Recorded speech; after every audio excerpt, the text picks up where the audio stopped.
G'day, g'day. It's Nick here and welcome to another video from Wicked Wildlife. And with me here today we've got Elsa, our female freshwater crocodile, here at Wicked Wildlife HQ. And today we wanted to talk a little bit about crocodile attacks and crocodile culling. Unfortunately, over the last couple of weeks there's been a few incidences of people getting attacked by crocodiles. And of course, every time this happens, the media starts jumping up and down, politicians start throwing their hands around, and we want to start culling crocodiles. So we want to talk a bit about who gets attacked by crocodiles, how do these attacks happen, and does culling really make a difference? So stay tuned, we'll have a bit of a chat about crocodile attacks, guys.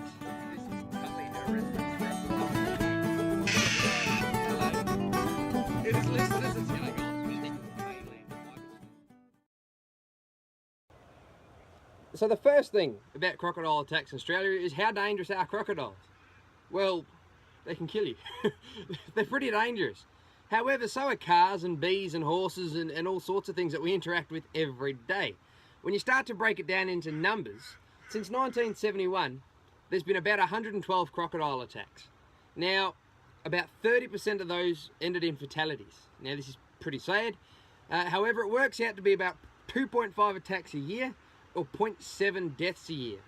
Now, when we compare this to the most dangerous animal in the country, which is horses, they kill 27 Australians every year. Now, it's not that crocodiles are particularly friendly, and it's not that horses are particularly mean, it's just that we interact with them very differently. We can stay away from a crocodile, whereas we decide to sit on a horse's back and cross our fingers and hope everything's going to be okay. Now, on a little side note, there has in fact been one guy, as far as I can find, fall off the back of a crocodile and injure himself. Not necessarily in that order. In 2010, a bloke up in Broome in Western Australia was walking home from the pub, decided to climb the fence to Malcolm Douglas's crocodile farm, and he sat on the back of a 5-metre long crocodile named Fatso. Fatso bit him on the leg, he obviously came off, and next day newspaper articles all around the country says crocodile attack in Broome. Honestly, it should say something like idiot man attacks crocodile and loses. So look guys, they are dangerous, but they're very, very avoidable. So if crocodile attacks are so avoidable, where do they happen? How does people get attacked by crocodiles every year in Australia? Now, surprise, surprise, the vast majority of crocodile attacks happen in the water or right at the water's edge. Essentially, they're people who think it's a good idea to swim in a place where there is a reptile that can eat you. In fact, I've never heard of somebody sitting down at the movies and a crocodile leaping out of the popcorn, tearing them limb from limb. Nobody's ever walked through Woolies and is hiding behind the frozen food section. You know, it doesn't happen. We're swimming with crocodiles, and that's how people get attacked by crocodiles. The other thing is often these attacks involve alcohol. All across Northern Australia, Bravery comes in cans. It's about yay big and it's got 4 X's on it. It's painted yellow. People drink a couple of these and they feel crocodile proof. Now, the other misconception is that it's generally tourists that are killed by crocodiles. In fact, just this week, a bloke up in Queensland was bitten by a crocodile trying to prove that only backpackers are eaten by crocodiles. We're a bright bunch, aren't we? Now, when you look at all these things, they're so avoidable. Tourists, they don't get attacked by crocodiles very often. Do you know why? There's signs everywhere. Now, most tourists, they come to Australia and all their friends overseas tell them, "Ooh, don't go there. Everything wants to eat you. You're not going to come back." They see a sign. Now, the sign I'm used to in Queensland, it's yellow and red, so you can't miss it. It's got 4 languages that say, "Crocodiles live here, do not swim." Then there's a bloke swimming with a cross through it and a picture of a crocodile. Anybody should be able to understand that. When tourists see this sign, do you think they get in the water? Of course not. Do you know what Australians do? They waltz on up. Oh, Uncle Macca swam here in 74. And they get torn limb from limb. So how do attacks happen? Quite frankly, 90% of the time, it's because we're being stupid, guys. It's sad, but it's also avoidable. Attacks don't have to happen. So this time, like last time and the time before and the time before, of course, every time somebody has a run-in with a crocodile, people start wanting to talk about culling crocodiles. Now, does culling crocodiles actually make it safer to swim in Northern Australia? Pretty much the short answer is no, it doesn't.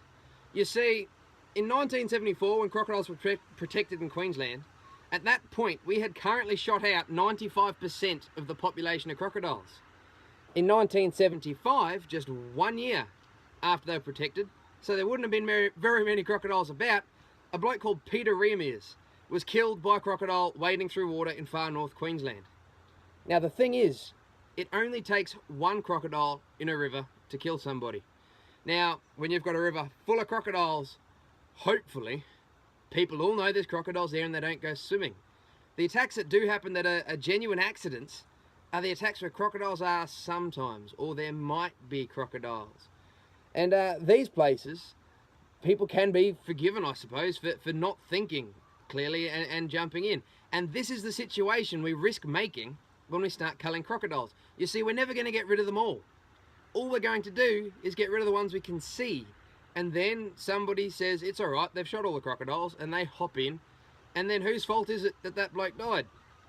It's whoever thought that culling them would make the place safer. It's far safer to just stay out of the water, guys. It's as simple as that. Culling really doesn't face any potential to save human lives from crocodiles. We don't need to do it. So if attacks happen every year and culling isn't going to work, what can we do to be safe around crocodiles? Now, I've said it a couple of times, but it's essentially common sense. The first one is, don't go in the water where crocodiles live. There's no other if ways about it. There's no if, buts, mights, maybes. Just stay out of the water where crocodiles live. The other one is stay away from the water's edge when you can. If you have to go down to the water's edge, avoid constantly making disruptions at the same place. Essentially, you sound like a struggling animal trying to get out of the water, and that is dinner bells for a crocodile. Other things is camp away from the water's edge. For God's sakes, don't set up your tents between the beach and the river or things like this. Set your tents up at least 50 meters, even more, away from the water's edge, and you're going to be okay. Don't take unstable boats out. Use boats that are suitable for the river and for the fact that there could be 4.5, 5.5 meter long reptiles in there, guys. So essentially, the only thing we have to do to not be eaten by a crocodile is employ some common sense, guys. We've survived here for 200 years in the case of Europeans, and thousands of years in the case of our first people. And guess what? Crocodiles have been here the entire time and they haven't caused our extinction yet.